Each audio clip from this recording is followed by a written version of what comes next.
कर्मों के अनुबंध से होता है, कर्मों के बंधन से होता है, और उसको अपना ऋण चुकाना होता है। कर्मानुबंध ये बहुत सूक्ष्म विषय है। जैसे आप जिस परिवार में जन्म लिए हैं तो उस परिवार के लोगों से आपका ऋण है, इसलिए उसी परिवार में आप आए हैं। और ऋणानुबंध उसको बिना चुकाए या बिना वसूल किए आप वहां से जाएंगे नहीं। आपको लेना है तो वसूल करना है और देना है तो चुकाना है। ये पूर्व के जन्मों से निश्चित किया गया है। जैसे किसी के यहां पुत्र हुआ, जन्म से ही पैसा खर्चा शुरू हुआ, बड़ा हुआ तो उद्दंडता के द्वारा मार पूरे परिवार को क्लेश पर क्लेश देता चला जा रहा है। ये तुम्हारे कर्म का फल है।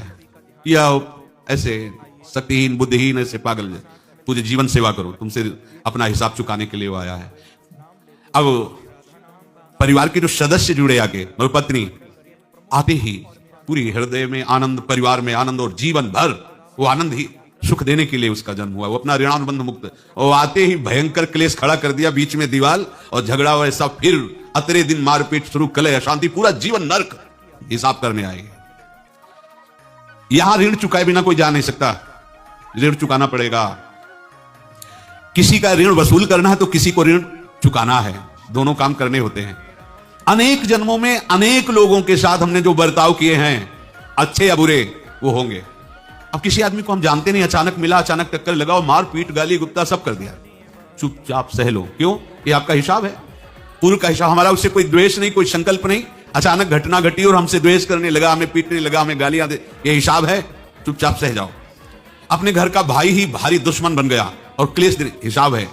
एक प्रभुदत्त ब्रह्मचारी जी की वाणी में पढ़ा था, एक महात्मा जी भ्रमण करते थे तो उस समय असरफियां चलती थी, मोहरे असरफियां, उनको भेंट में देते लोग। तो या तो ठाकुर सेवा में लगे तत्काल, या संत सेवा में तत्काल लगे। उसका संग्रह करके डोलना ये ठीक नहीं है बैरागी के लिए, सिद्धांत में ये ठीक है। तो जब 2, 4, 6, 8 ऐसे मोहरे हुई, तो उन्होंने विचार किया कि और भ्रमण करके जब काफी मोहरे हो जाएंगी तो प्रयागराज में जब कुंभ पड़ता है, एक बार पूरे सब अखाड़े के संतों को, अलग अलग संप्रदाय सब संतों को बुलाएंगे और सबको पाएंगे। अब साधु है तो यही विचार करेगा, और क्या विचार करेगा। तो उन्होंने ऐसे डंडा बनवाया, बेंत, जो ऊपर से चूड़ीदार और भीतर कोला, और मोहरे उसमें डालते हैं। और भ्रमण, जहां जहां श्रद्धालु भगत थे सबके यहां जाना और इच्छा रखना कि एक मोहर तो दे दे दक्षिणा में। कामना कोई भी हो वो बांधती ही है, ध्यान रखना। इसलिए प्रभु जो चाहे वो करे, अपनी चाह नहीं रखनी चाहिए, अपनी चाह प्रभु की चाह में मिला देनी चाहिए। धीरे धीरे वो छड़ी भर गई। भ्रमण करने वाले महात्मा चूड़ी लगाई, इंतजार करते रहे। जब प्रयाग का कुंभ पड़ा तो चले। तो रास्ते में एक गांव में पूछा जाता है, जिससे कहीं रुको कि कोई श्रद्धालु ऐसा है जो संत सेवी है। तो कुछ लोगों ने बताया, हाँ एक परिवार है बहुत संत सेवी है और आपको मिलाते हैं उनसे। आइए महाराज, घर में रुका, खूब अच्छा हलवा पूड़ी पवाया, और जो घर के मालिक थे चरण दबाए। चरण दबाते दबाते उनकी दृष्टि पड़ी उस डंडे पे, तो इतना मोटा और ऊपर से कुछ चूड़ी सी भी नजर आ रही, इस डंडे में तो कोई रहस्य है ही है। अब महात्मा जी को खवा पिला के सुला दिया। महात्मा जी जब सो गए तो पत्नी से धीरे से कहा, वो डंडा लाओ बाबा जी का डंडा। वो चूड़ीदार जो ही खोला पलटा है तो सैकड़ों मोहरे, ऐसे संत रोज पधारे भगवान, तुम आनंद हो जाए फिर क्या। पत्नी से कहा, नाप के कंकड़ लाओ। वो तो महात्मा जी तो खाए खीर पूड़ी, आराम से सो रहे। रात में पूरी प्लानिंग करके उसमें कंकड़ भर के चूड़ी लगाकर सिराने रख दिया, सारी मोहरें हटा ली। महात्मा जी आराम से छड़ी उठाए तो वजन पक्का। वैसे बड़े लोग चतुर होते हैं, पर ये नहीं जानते कि कर्म कितना भयानक होता है। और उनकी कोई संतान नहीं थी, पर धन में इतना प्रेम उनको था। बहुत सावधान साधु महात्माओं के पास जो अर्थ है, गृहस्थी अगर आता वहीं से है, पर अगर उसको जोर जबरदस्ती या किसी छल कपट से, तो वो उसका विनाश ही करता है। आज तक का प्रमाण है। अब उनको ये भाव पता नहीं होगा, या पता होगा तो लोभ के कारण वो उसको मान नहीं पाए होंगे। महात्मा जी गए प्रयाग में, किसी अखाड़े पर रुके और वहां प्रार्थना की कि कल जो है संपूर्ण अखाड़ों का निमंत्रण किया जाए और सब संतों को भोग पवाया जाए, उनको दक्षिणा भी दी जाए। महंत ने सोचा कि बहुत बड़ा है तो उत्सव है, क्योंकि प्रयाग में कितने हजारों संत महात्मा सब। उनका महाराज बोरो इसमें चीनी और टीनो घी लगेगा, सब व्यवस्था। बोले आप एक एक हिसाब हम करेंगे, हमारे पास सब व्यवस्था है। बोले कुछ तो पहले दे दो, इकट्ठे देंगे हम। उनको था कि अगर हम छड़ी खोला और 2-4 मोहरे दी, किसी को पता लग गया तो गड़बड़ हो सकती। बोले हम भंडारे के में आखिरी में सब कुछ आपको दे देंगे। ठीक, वो अपने पास से पैसे लगाकर खूब जितना सामग्री सब लाए लाखों की, और सब संतों को निमंत्रण कर दिया।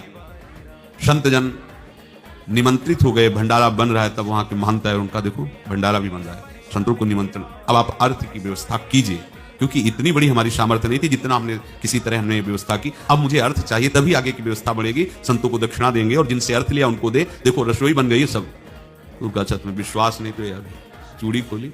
उनको तो था ना कि मोहरे हैं कंकड़, तो जैसे कितना उनको सदमा लगा होगा। हजारों संतों का निमंत्रण, रसोई बन, मतलब संत होके छल कपट। तो उनका महाराज आपने तो हमारा नाश कर दिया, जो महंत थे।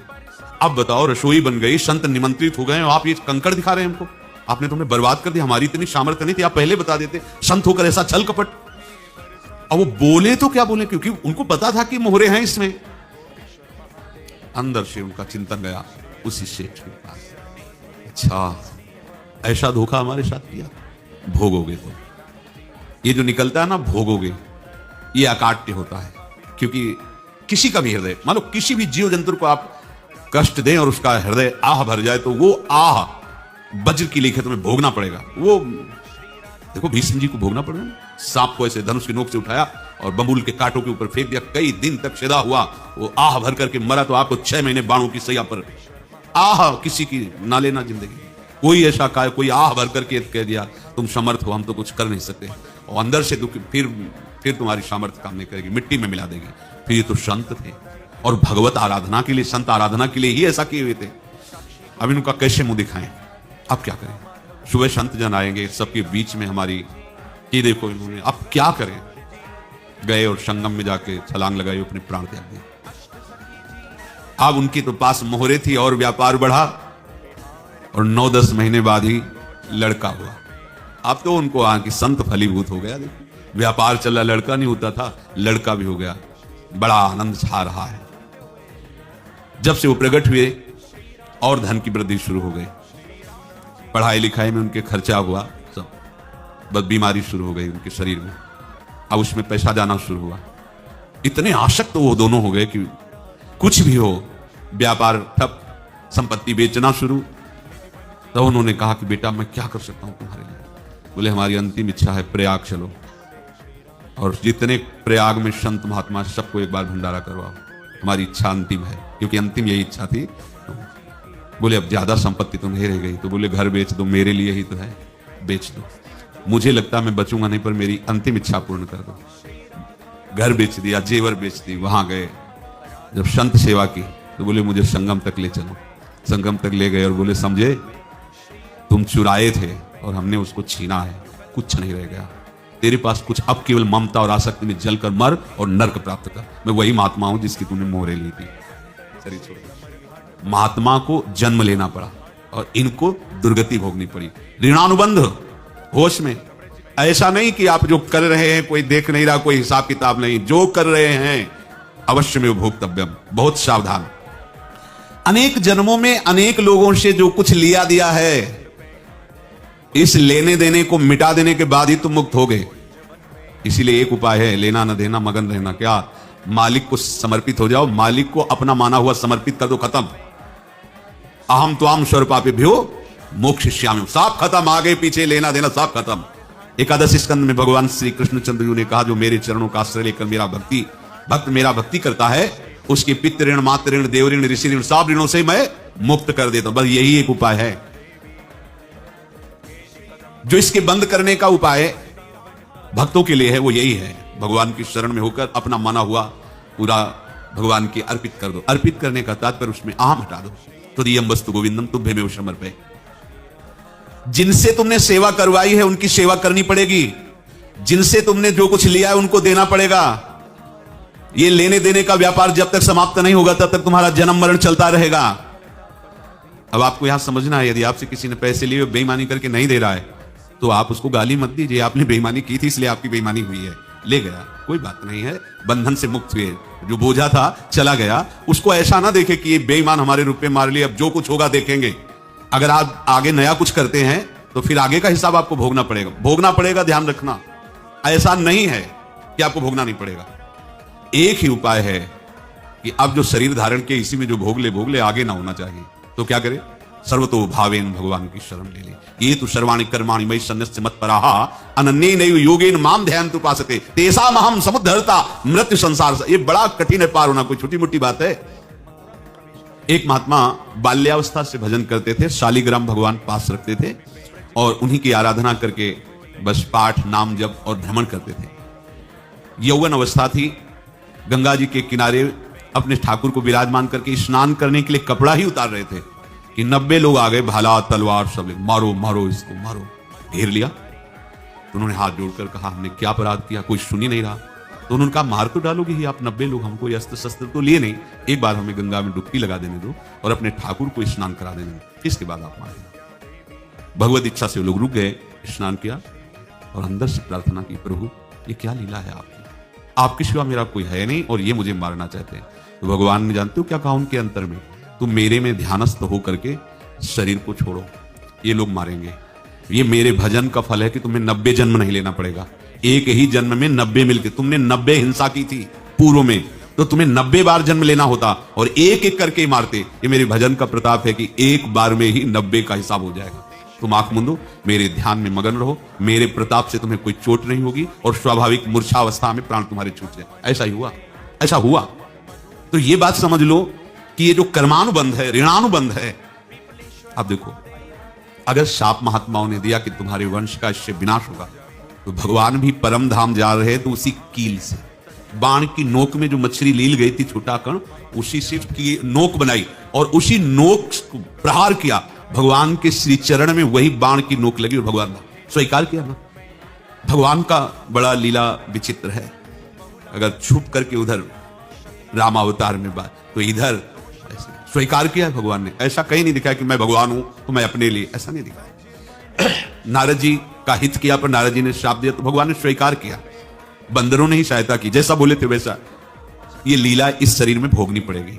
हाँ, ज्यादा को कम में भुगता देंगे, पर अब अगला शरीर ना मिले, इसके लिए सर्वतो भावेन भगवान के आश्रित हो जाए। जैसे आपने दुकान फैला रखी है तो उसमें दो काम होते हैं, लेना और देना।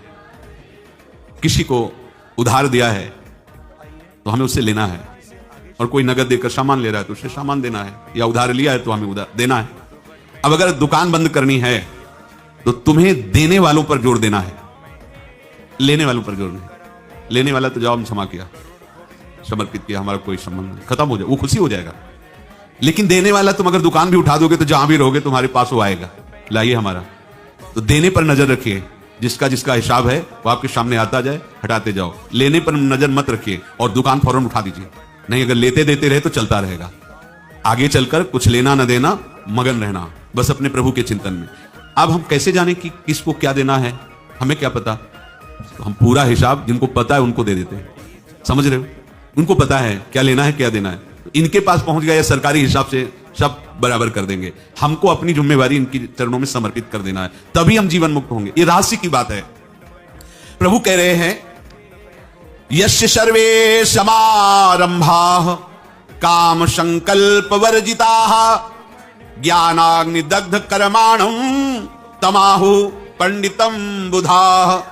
जिसके संपूर्ण कर्मों के आरंभ संकल्प और कामना से रहित हैं, तथा जिसके संपूर्ण कर्म ज्ञान रूपी अग्नि से जल गए हैं, उसको ज्ञानी जन भी पंडित कहते हैं, बुद्धिमान कहते हैं। पूज्य श्री भाई जी महाराज कह रहे हैं, जैसे वहां ज्ञानाग्नि से दग्ध कह रहे हैं, तो अपने वृंदावन वासियों का प्रेमाग्नि से सब कर्म संस्कार दग्ध होते।